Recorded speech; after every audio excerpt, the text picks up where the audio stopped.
Сәлеметсіңдер ме оқушылар? Бүгінгі сабақтың тақырыбы өмір дүние дегенің ағып жатқан су екен. Тыңдалым оқылым тапсырмасы. Үшінші тапсырма. Мәтінді тыңда, түсінгеніңді баянда.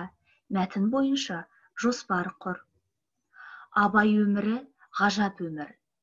Бесікте әнмен әлделенген ол, көшпелі елде, әртүрлі рулардың салтында әсершіл болып өседі.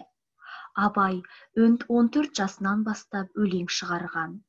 Семей қаласындағы Ахмет Риза медресесінде оқыған. Медреседе ол араб, парсы тілдерін үйренеді. Шығыс ақындарының өлеңдерін оқиды. Медреседе оқып жүрген жылдарының соңында Семейдегі орыс мектебіне түсіп оқиды. Кейін балалық шағында дұрыс оқи алмаған орыс тілін қайтадан оқи бастайды. Семейдегі Гоголь атындағы кітапханадан орыс тілінде шыққан кітаптарды көп оқиды. Осы кітапханада Михайловпен танысады. Абай ақындықты халықтың даналығынан, тапқырлығынан, шеберлігінен үйренеді. Абай орыс мәдениеті арқылы Европа мәдениетімен танысты. Абайды қарапайым халықтың өмірі қатты толғандырды. Олардың өмірі үшін күресті. Абай жас ұрпаққа көп көңіл бөлді. Жағымсыз қылықтан аулақ болуға шақырды. Жас үлкенді құрметтеуге, достыққа адал болуға, білім ғылымды үйренуге шақырды. Жастарға уақытты тиімді пайдалану керектігін айтты. Өмір дүние дегенің ағып жатқан су екен. Жақсы жаман көргенің ойлай берсең ой екен деп, өзінің ішкі уайымын жазды. Әсемпаз болма әрнеге, өнерпаз болсаң арқалан.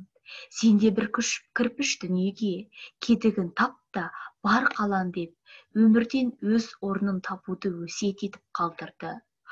Ол, жасымда ғылым бар деп ескермедім, пайдасын көре тұра тексермедім.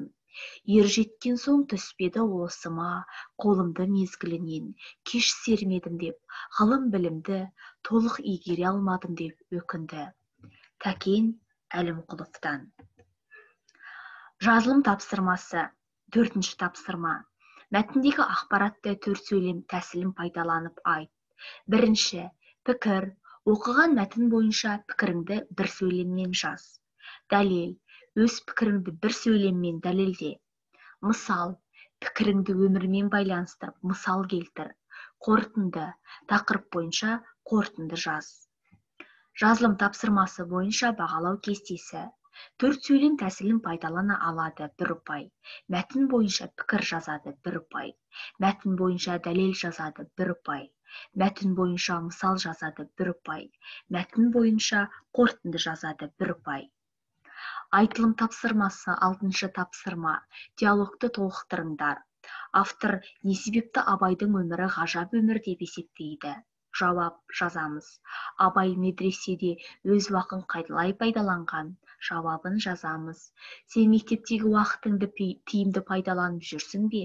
Қандай тілдерді білесің? Абай Михайловпен қай жерде танысқан? Сен кітапханаға жиі барасың ба? Ақынды кімнің өмірі қатты толғандырды? Сен айналадағы адамдардың өмір туралы ойлайсың ба? Не себепті? Бағалау кестесі.